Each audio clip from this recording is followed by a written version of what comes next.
A pattern in the stars, an unexpected guest, a curse from a bygone era, a great power, or is it? You have found the Phenomenauts Podcast.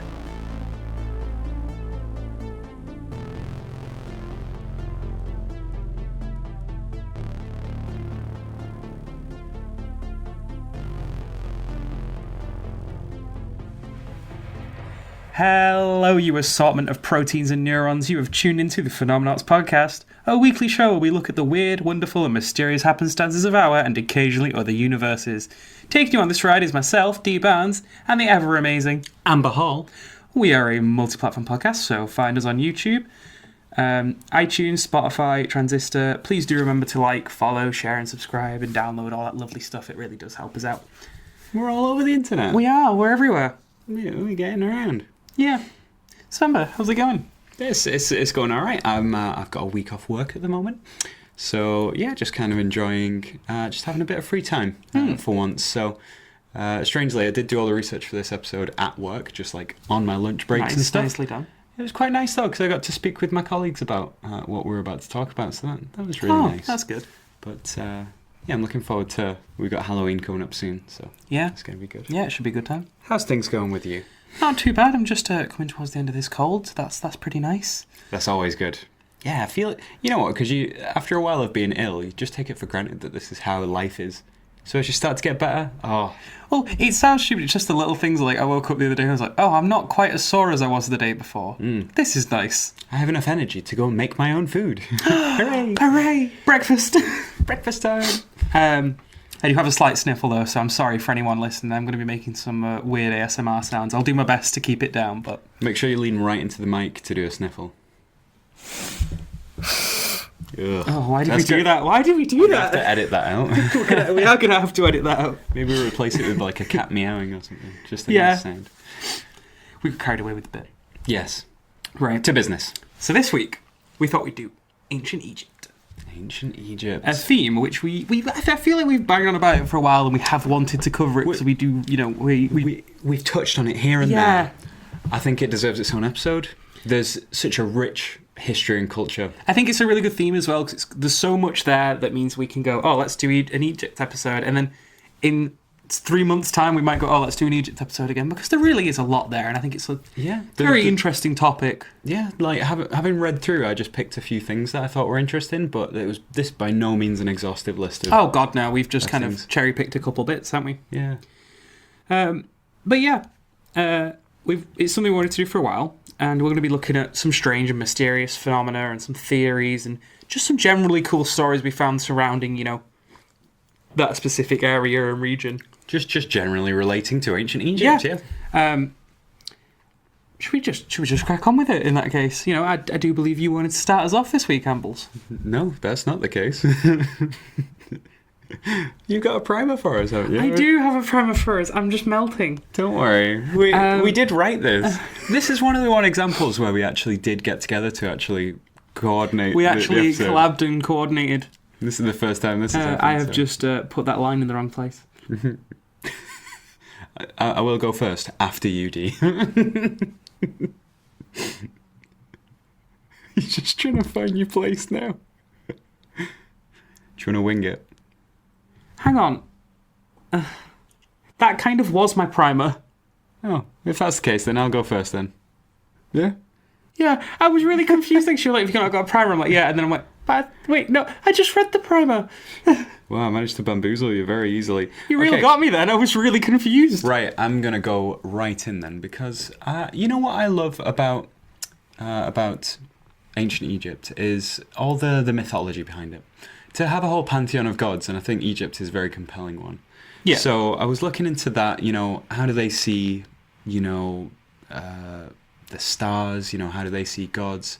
And basically I just stumbled across some of the information about their creation myth. So yeah, this was a super interesting one, and I really love it as well.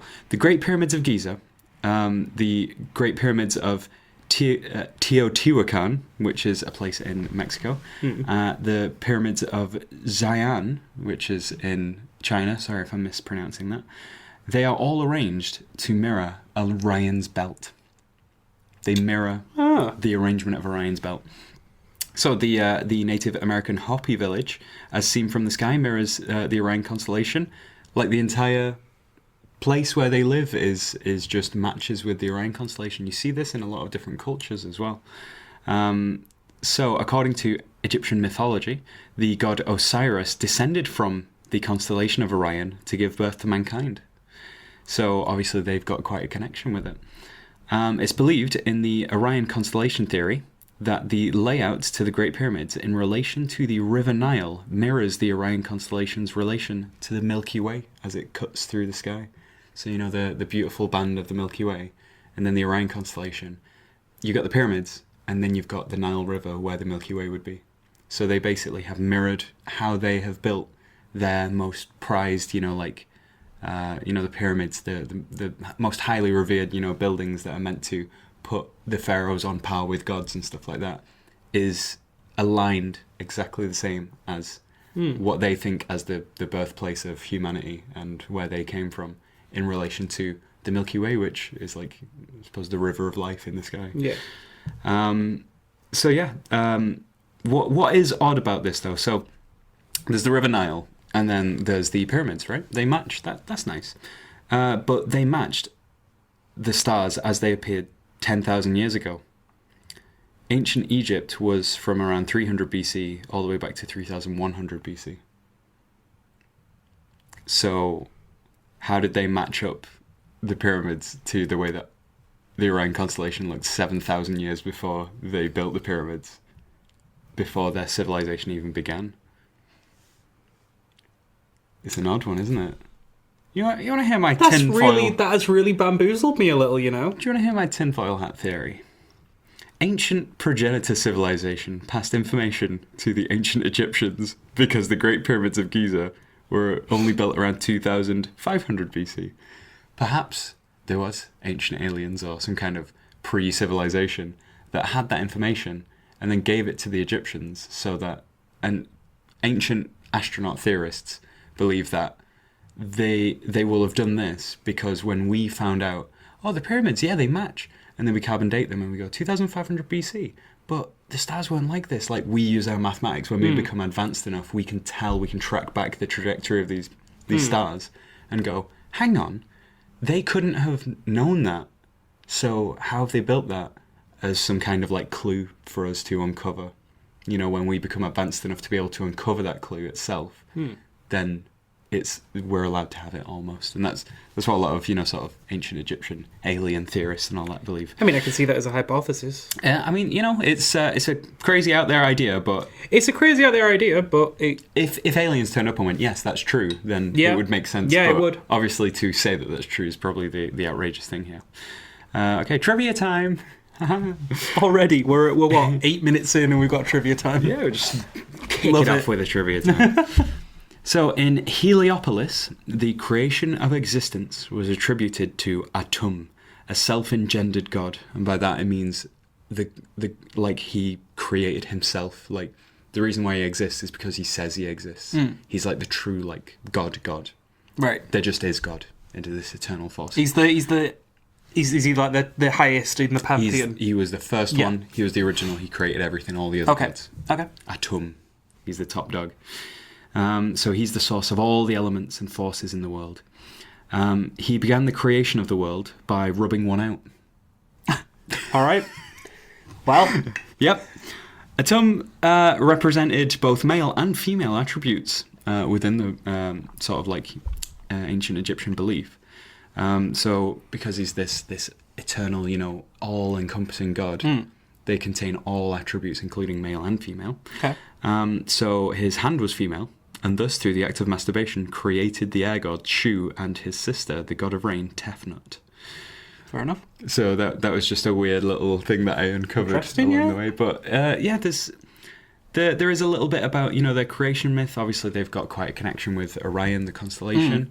They believe Osiris came down from there. That's where the gods sort of came from, and then sort of instigated the creation of the human race. So I guess to ancient Egyptians, we're all children of Osiris.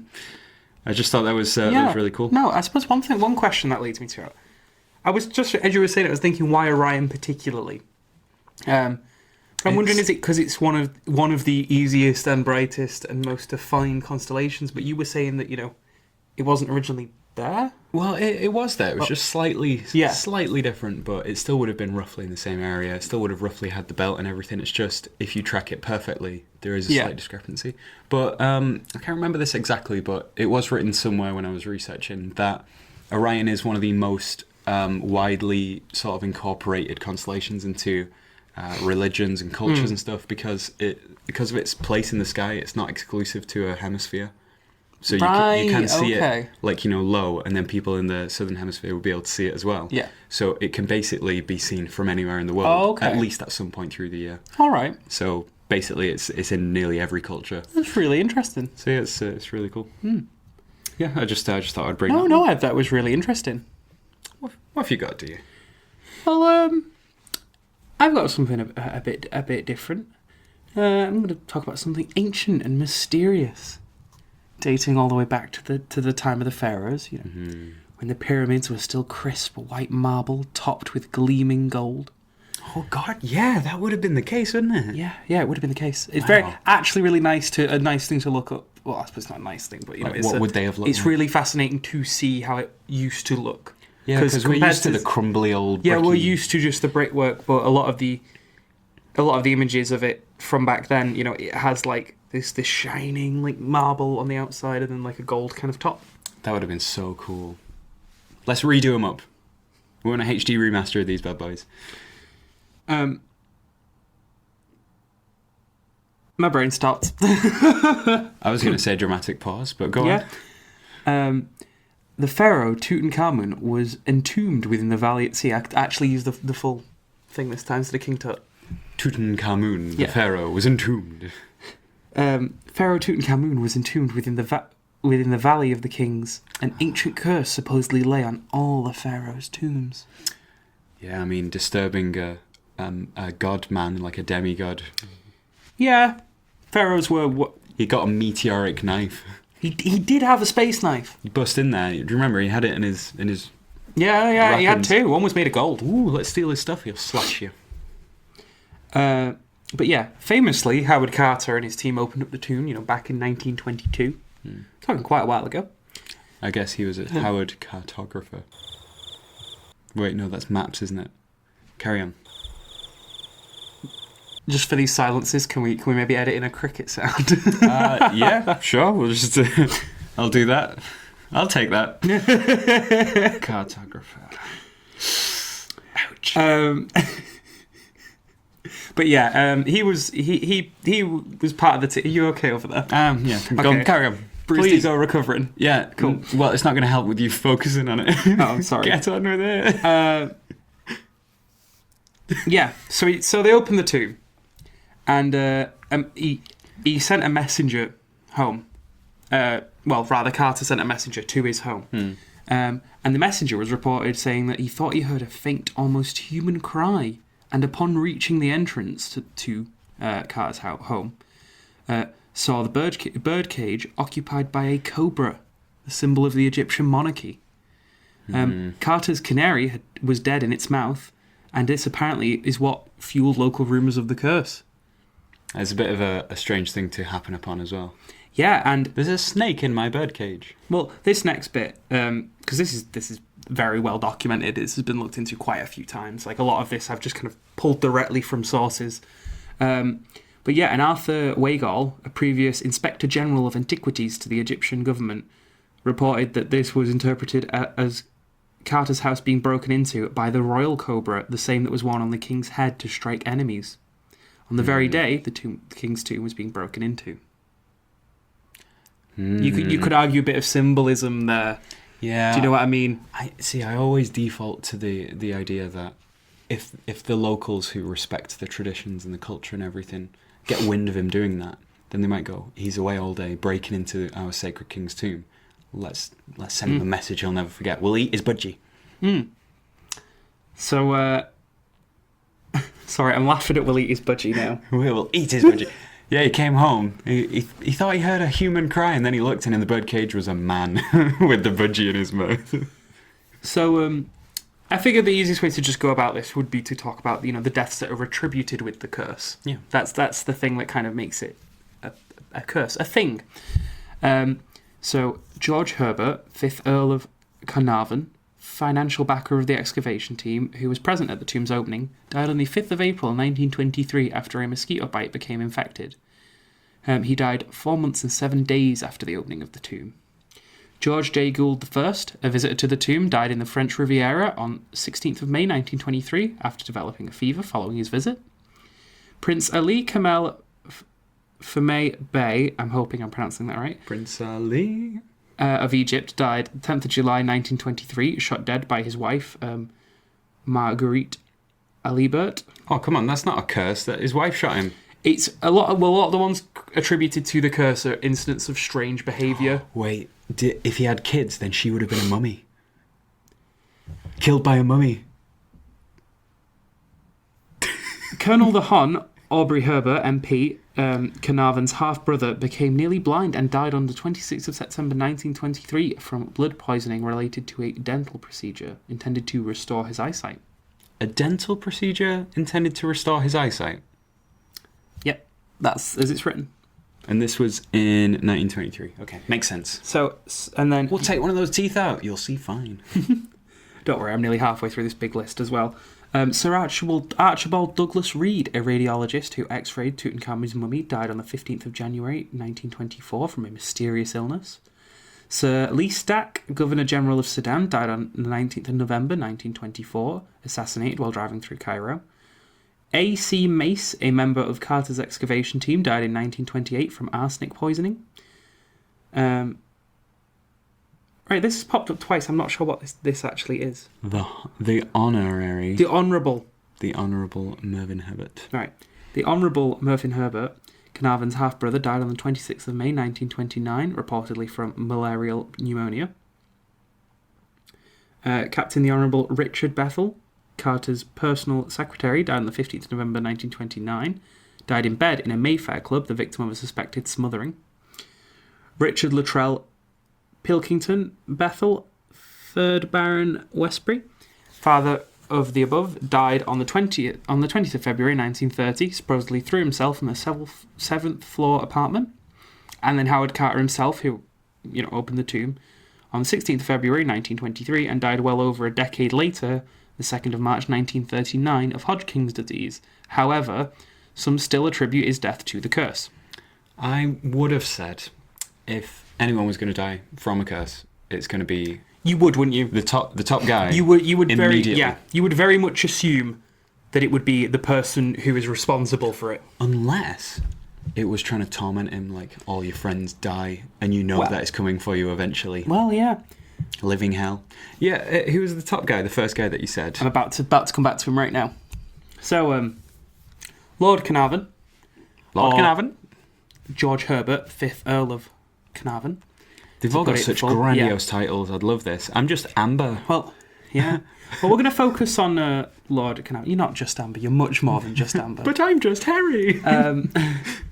But focusing on Lord Carnarvon, because this is the one that kind of seems to have drawn the most attention, or at least seemed in my research to be the case.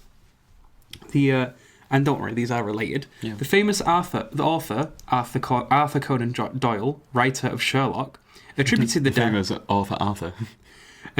death of Lord Carnarvon to elementals created by priests to guard the tombs, which obviously created a lot of media attention because Conan Doyle at the time was quite famous for writing Sherlock.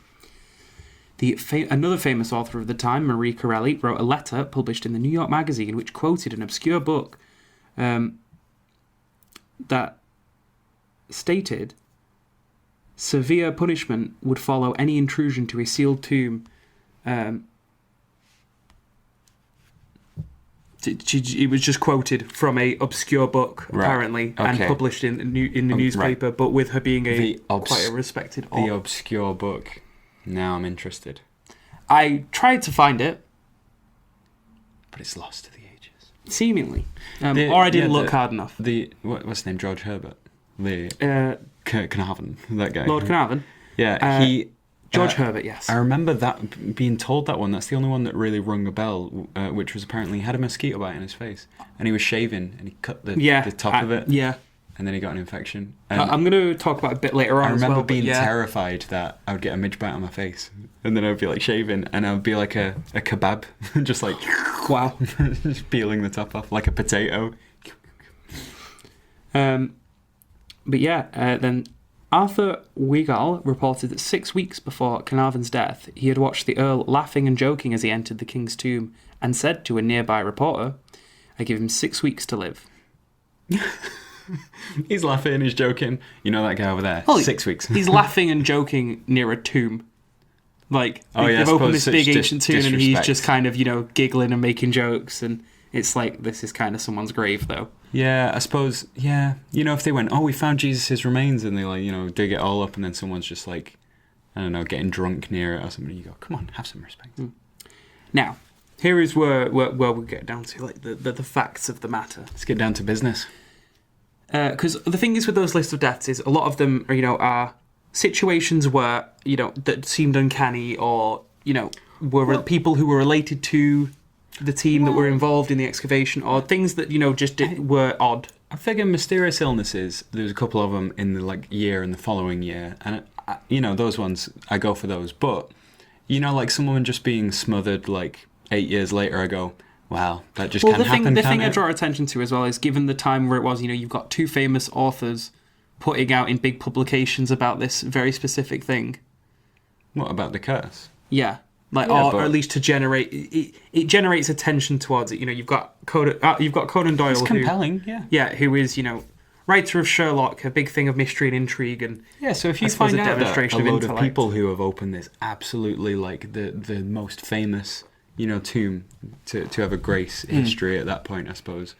And then they've opened the tomb, and then there is the culture. They go, well, you shouldn't do that. It's the curse of the the tomb. And then all these people start dying. You go, I can get right in on this. That's a really compelling mystery, I think.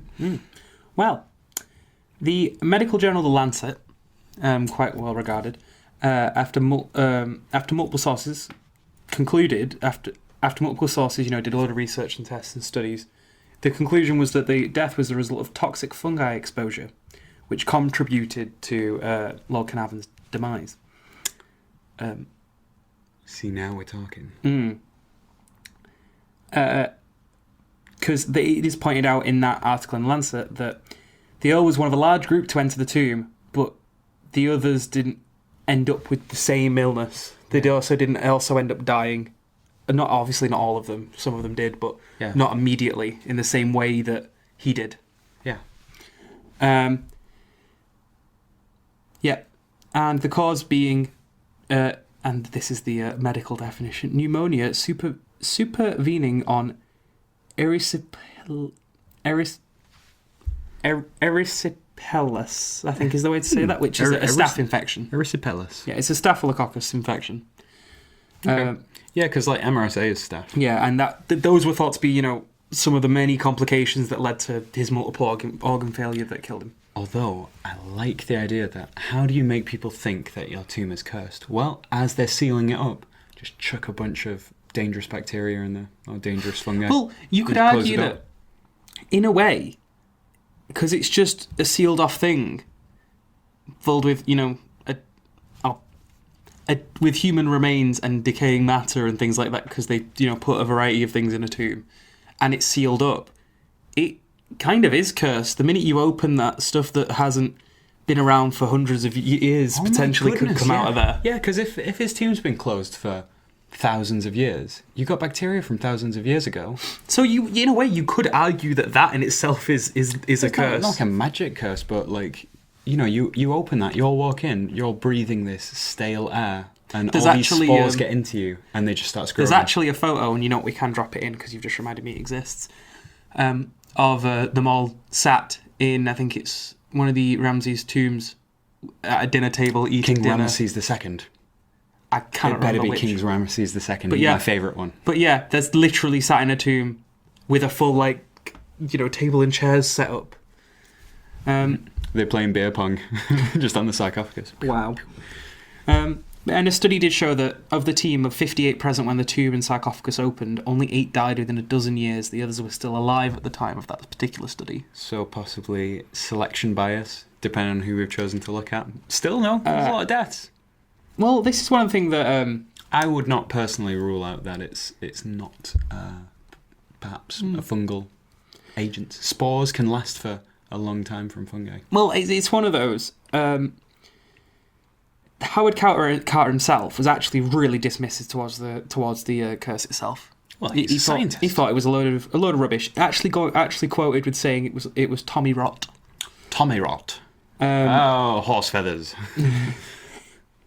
Oh yes, very well, good chap. Hogswash. Hogswash. No one uses those phrases No, anymore. they don't, do they? Yeah, poppycock. Balderdash. Balderdash. I was trying to think of a good one then. It's good. But yeah, he did report in his. So point is, he was a skeptic and quite a renowned skeptic. He was like, the curse is rubbish. Yeah. But he did report in his diary in May 1926 seeing strange jackals like Anubis, the guardian of the dead, for the first time in over 35 years of working in the desert. Ooh. Anubis, god of death, surely. Something to that effect, isn't it? We've been watching American Gods, that's the only reason I know that. But yeah, I thought that was pretty interesting, just, you know, as a thing, it was interesting to see how, you know, people thought there was a curse and it was quite, you know, obviously it got some media attention and there were people writing about it and that sort of made it seem a bit like almost like a real thing. Yeah, and, you know, like I said, if you know an author cottons on that there's something happening here and you can sort of capitalise on that by turning it into, like, you know, a folk tale or something. Yeah. It also makes me think that, you know, in a logical sense, like, any tomb that old is kind of cursed because yeah, I mean, it could have anything inside. If I were to crack open a tomb and they say it's not been open for like 3,000 years, I would get a gas mask on. I would want like a full hazmat suit. Straight away. Yeah. Like, you can't take risks. There could be anything in there. And, you know, with enough like nutrition and stuff like that and enough time, you could have things evolving in there.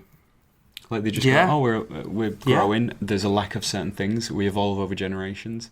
We possibly, like, you know, there could have been all the bacteria that was in his organs, you know, Tutankhamun's organs in those pots have been duking it out to, like, try and, you know, be the top bacteria. So they've created loads of chemicals. Don't get me wrong, the Egyptians seemed to be, you know, very well practiced in preservation and stuff, but it is still just biological matter in a tomb. Yeah, you can't disinfect someone's innards. You're full of bacteria. It's biological matter in a cave.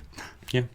You know, I thought it was really cool as well. If you like died in space and your body was just lying without a suit on, like on the moon or something like that, you wouldn't rot.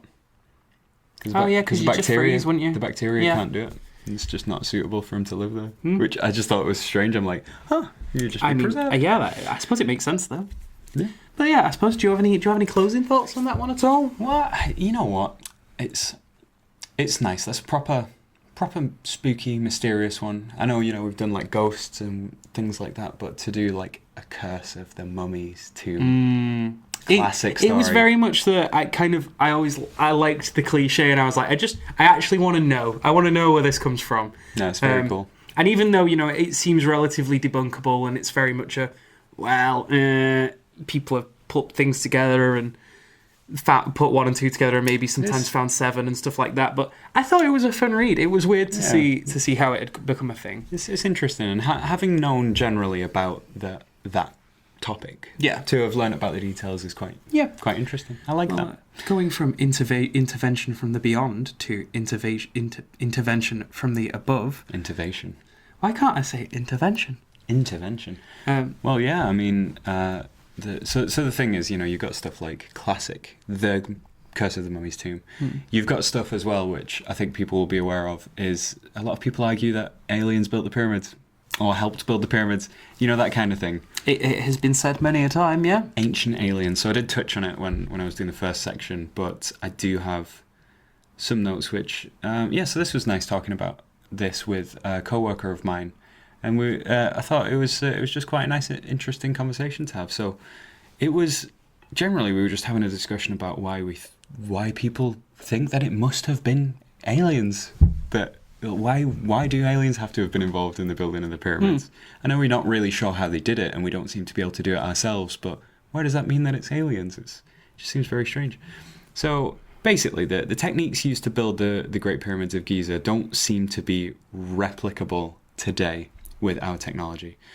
So, but it's very arrogant to assume that they must have had outside help because we can't do it. You get what I mean? Like, no, ancient Egyptians, we've got technology. We've got lasers and, like we can... I mean, isn't there still a concrete that the Romans had that could set underwater that we still haven't managed to figure out? Well, so this is the thing. You either think they were just very smart and we aren't as smart as we think we are, or it was aliens, apparently, which just seems like a really weird sort of assumption. Mm-hmm. So, like, is it easier to believe that the aliens exist and that they have visited us than that humans were very intelligent before our modern Western society? I think it's a very kind of like... to me, it seems like whenever it comes up with other cultures, there seems to be disbelief about what other cultures could have done in ancient times because we tend to think that Western culture is the only advanced culture or something like that. Just this very kind of like self-centered, like arrogant, hubristic, like, yes, well, now that we have set up the first world, obviously no one ever has done anything even comparable to what we're doing right now. It seems really fucking stupid. It does a little. So we clearly see ourselves as the center of the universe. I think that's... Sadly, yeah, I think humanity does do that a lot, yeah. Yeah, so we can be honest about that. Like, you can see it in our cultures, in our religions, like creation stories and stuff. The fact that we see ourselves as, first there was, like, God created the earth and then he created mankind because obviously we're special. Created the animals, but then he created mankind, not an animal, clearly separate, even though we have since, found that we're related to chimpanzees and things like that. We like to distance ourselves. It's all about us humans. We're the top of the pyramid here, as it were. So it's evident in the reasons... Sorry, that was good. That was really good. So the fact that we see ourselves as the center of the universe, I think, is evident in the reasons that we give for ancient aliens actually visiting us, at least with ancient Egypt. So aliens seem to contact us to guide us in the building of monuments or to take up the mantle of godhood themselves so that we worship them. So we're the faithful disciples, but for some reason they've chosen us to be their, chosen few. Yeah. Or they've come here to, like, help us. Why have they chosen us? Why do we think that it's us that needs visiting? Is there something special about us? We seem to think that we're the center of the universe. So why on earth, or perhaps where on earth, or when on earth, never mind, why on earth would they, in all their technological ability, travel all the way across the vast universe to build monuments or leave clues to their existence? Why would they leave clues for us, having visited? Why are they not openly here all the time? Why is there not irrefutable evidence that they were here?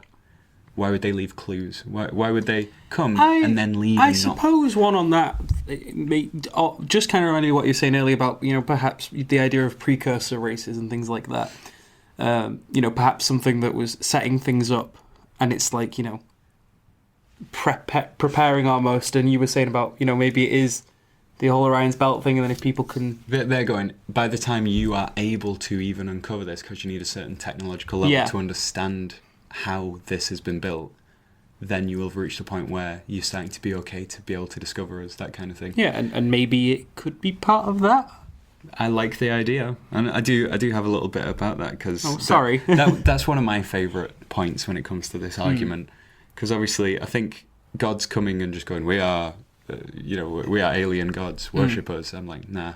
But if they come down and go, sneak a little bit of, like, just incept certain ideas or certain technology on Earth to help us, I like that as an idea. But yeah, I figure if aliens did visit, they built the pyramids, etc., surely this reasoning would result in more open extraterrestrial contact at some point since. So, like, with that in mind, the only way that I could explain that away is it could be something like a Star Trek approach with the Prime Directive. So they're not allowed to openly visit us, but it's okay for them to, say, protect us from danger or something. They can preserve us, but they're not allowed to actually make themselves known to us. Actually, talking about this, if I may interject for a short moment. Go for it. It reminds me of another thing from Star Trek, which was, I think, in The Next Generation, where to put it dead simply, is that everyone's chasing these relics. I don't remember the episode very well because it's been a long time since I watched this. And basically, they're all following these relics, and you've got a lot of the other factions. You've got the Cardassians, I think, the Klingons, the Federation, the Romulans. So you've got a couple of different factions all kind of searching for the same thing. I think I have told you about this episode before, and basically, they get to the end, they're following this sort of massive intergalactic scavenger hunt, tracing down like things to do with DNA and other stuff, and what they come to at the end is there's this sort of a recording, and it's from a precursor race who are like, oh yeah, we actually did the genetic seeding for all of you different races. Yeah, if I remember it correctly, they go, well, we existed. It must have just been like a ridiculously long time where there was conditions for life, and we eventually evolved out of the primordial muck, and we looked out into the stars, and we went out and we found that we were alone, and there just wasn't anything else, and it was like so sad that we went, well, what we want to do is we don't want to be like, we get snuffed out and that's it, life is over. So they just seeded. They seeded a bunch of all the different sort of, or a lot of the different races that we encounter, with the notion that they're all actually come from the same. Yeah. And they're like, with this knowledge, we hope you can. Yeah. So it's like when you work together. When you got to the point that you were able to work out these clues that we left for you, then you would learn that you were all descended from the same thing. Yeah. And any wars that you've been fighting at that point, we hoped to unite you so that. But then it would be even more, sort of. Enriching, because you got different cultures, different technologies, and then you can all come back together as opposed to there just being one civilization. So I do like that sort of thing. Yeah, it just very much made me think of that episode. It made me wonder if that sort of theory kind of you could apply here. Well, there's humans in Star Trek. Maybe we do eventually get to the stars and we find other things. And I hope so. I really. That's a positive outlook for everything. But yeah, another point I was thinking of was that either we think that we're important enough for aliens far beyond our scope to come and visit us in particular, or we may be the only other aliens around, and that's why we've been selected. If there's an advanced alien species and they look around and there's just one planet and it's Earth and we're not very advanced, and they go, oh, damn it, they're just not very advanced. Yeah. We're going to have to leave them some stuff because we will benefit more by them being more advanced. So I thought maybe, we could be a member of a small number of intelligent species. There's life everywhere, but advanced life, we're just one of the few. But we're like a child. We need to be nurtured, fostered. It's going to take time. Yeah. Or there's plenty of alien species in the universe, and we just get visited as a matter of course. Like, let's just go, as researchers go into the Amazon forest, ooh, look at this beetle, take some notes, off we go. And we don't come back, so then the beetle's going, where did those giant monkeys go? Yeah. And then they just never bump into them for the rest of their entire existence. One that I think of is, ended up here through circumstance and was just like, okay, we're going to be here for however long it takes us to get off here. And then that's, it's just like an unintentional visit kind of thing. Like, oh no, the handbrake's not working. Oh God, no. Oh, okay, we're gonna have to stop. The clutch is going to. Yeah. Okay, while we fix. Oh, people. Oh no. Oh no. I've kicked open an ant's nest. Woof. Ooh. Best leg it. Yep. And the ants are like, what could have destroyed our civilization? Just like there could be all kinds of explanations for that sort of thing. But in which case, then it begs the question: why build a monument? Yeah. Then that seems weird again. Besides, how did aliens even find us back then? Like, I would get it if they arrived now. Like, they receive a signal, like a radio signal or whatever. They intercept it, then they follow it, and then they get here. Makes sense, right? But thousands of years ago, there was none of that. There was nothing to distinguish planet Earth from any other planet. You might be able to tell that it was possible to be life-bearing, but to actually know there was life on it, you wouldn't be able to know. There wasn't enough people. We weren't doing enough to be noticeable. So how did they arrive thousands of years ago? How on earth did they find us? Or where on earth? Or when on earth? Yeah. And if they're advanced enough to find us with zero signal, surely we would see traces of them out in space now. If they were able to locate us without there being any signal, you'd think that they would be advanced enough that there would be bits of stuff, just echoes, jet propulsion, shockwaves or explosions, bits of debris, anything, just something out there, but there isn't. We don't see anything. In which case, that makes me think they're not super advanced, and sort of, well, either they didn't visit us, which I think is quite a good argument, or they are so advanced that they are hiding from us, or there's a lot of different ideas, and they all seem like equally plausible if they seem plausible at all. But yeah, so why would they contact ancient Egypt and help build the pyramids? Prime Directive forbids contact. Why us? Are aliens in short supply? Were they our cosmic neighbours? Then why is it not obvious that they're out there? An answer to many of these is if we are being cultured. And this is what you mentioned. So, like a petri dish, inoculated with one single bacterium, agar containing all the nutrients it needs to proliferate and all the warmth it needs. For example, the sun. And perhaps, like the scientists, our alien parent will return after enough time has passed and the life experiment is reaching their intended conclusion. Then, and only then, they will make themselves known to us. And then the mystery of our purpose will be laid bare for all to see. And humanity will be elevated and join the galactic community. Which I'm very, sort of, I like that idea. I like that idea That's a lot. my sciencey, nerd brain going crazy there. And I do want to leave you with one last thing as well, which was basically this concept of the Earth energy grid, which a lot of theorists say is what was being taught to us to build it and or for their use as well. So I'll try and explain it a bit more. So the Earth energy grid, Egyptians apparently tapped the energy of the world to move the building blocks of the Great Pyramids. So, people talk about how did they move the blocks? How did they do that? We can't do that. How did they build a pyramid in 20 years? It took 20 years to build the pyramid. That's insane. So the idea is that they tapped the energy of the Earth through the Earth energy grid, which is what the aliens came to teach us how to build. And the idea is that it's the same situation for Stonehenge and Easter Island, amongst other large, sort of mysteriously built structures. So you mean large, how the heck did they do it? Yeah, like how did you get those stones 50 miles from Wales and build Stonehenge? Yeah. It's because you had energy that was being tapped from the Earth, and it could help you lift, with the aid of this energy you could lift and you could transport a lot easier. The idea is that the convergence points on this icosahedral grid, which I'll throw up on the screen, but if you just listening to us, just Google Earth energy grid, it looks wacky. The convergence points on the icosahedral grid are associated with energy fluctuations. Gravitational phenomena caused by this grid are, in the Earth energy grid theory, responsible for the formation of the continents in the way that they are. So the continents didn't just form naturally. They conformed to this grid because they show that a lot of the lines of the grid kind of follow coastlines and continent shapes and stuff like that. Okay. Of course, that's not taking into account the fact that back at dinosaur times it was a giant supercontinent, so we'll just ignore that for now. I was thinking that as you were saying it. I'm like, what about Pangaea though? We'll just forget about that, forget. Right, okay. Another example is the Bermuda Triangle. One corner lies on a convergence point, a corner of this planet-sized D20. And the big BT, which is linked with loads of reported phenomena, of course. We're going to call it the Bermuda Triangle, the big BT from now on. Did we have an episode on Bermuda Triangle? No. Really? No. Oh, I've got a load of stuff about that. I'll have to dig that up at some point.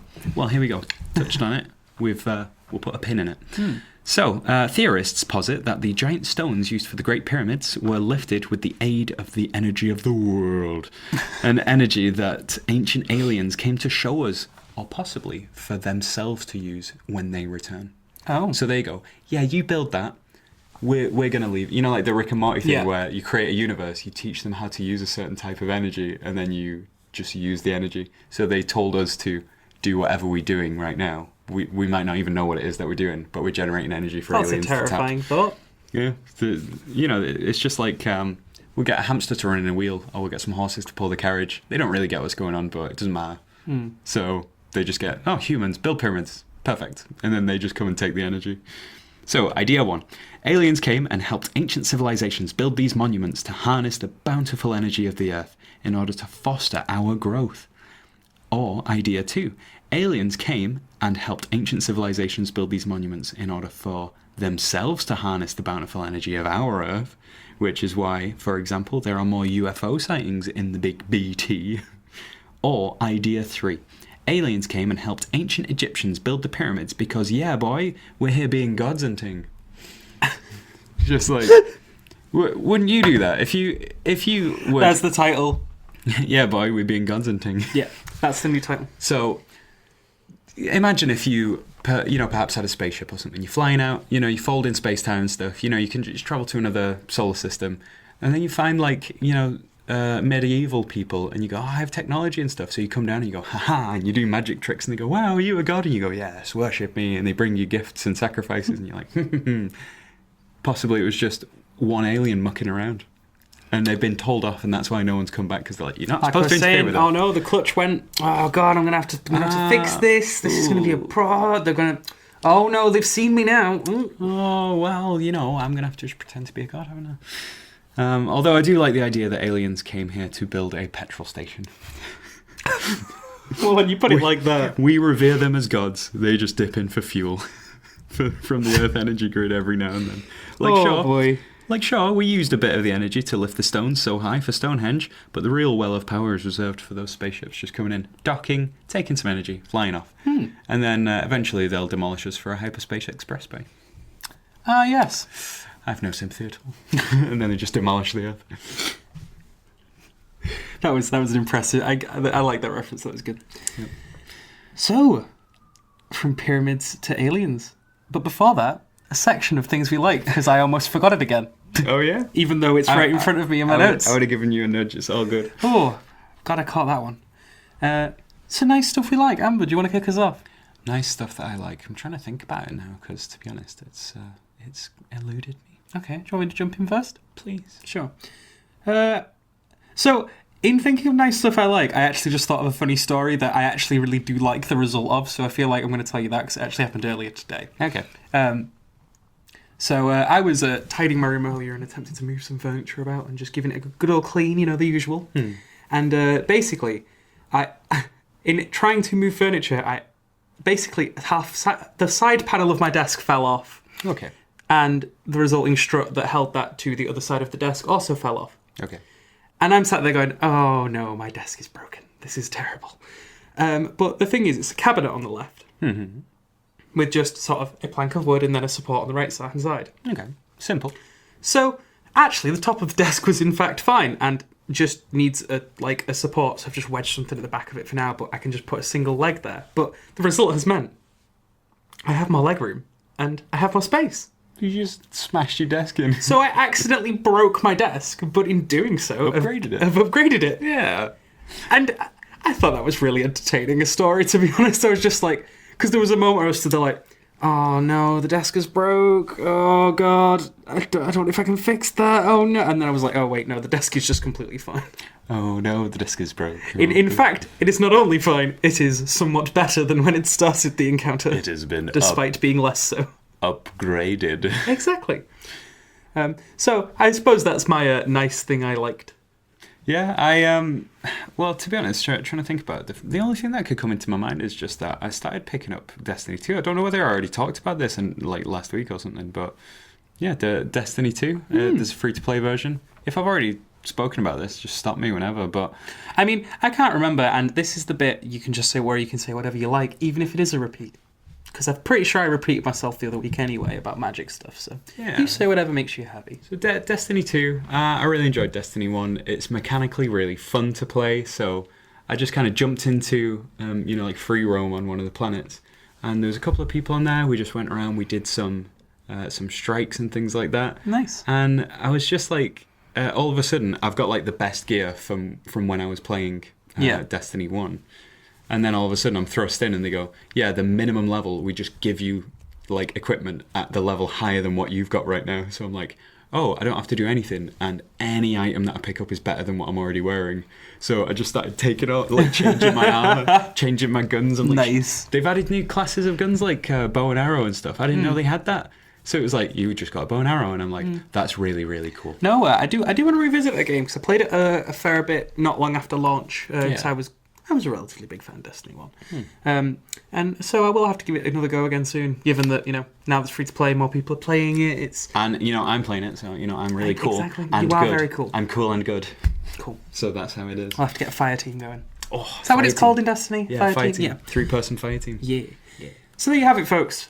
From pyramids to aliens. That's it for us this week. And don't forget about the initiative. Introduce the podcast to anyone who you think may enjoy it. Anyone. And if you'd like, let us know yours and or their names, either through the YouTube comments or email us at phenomenautspodcast@gmail.com, and we'll give you a shout out live on air. So please do that. We'd love it if you did. And don't forget to tune in next week for our spooky Halloween episode. Ooh. Very spooky. Very spooky. Bye. Just keep waving. Oh, okay. Don't stop. They won't leave if you stop waving. I think we need to stop recording. Yeah, I think maybe. But first, let me just sip my glass of water. Oh, not right next to the mic. Oh no, Amber.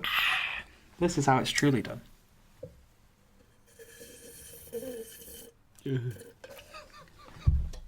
Swigging from your tankard. Right. I want to eat a pizza. I would love to go and eat pizza. We should probably go and eat pizza. Yes, let's do that instead. Why are we like this?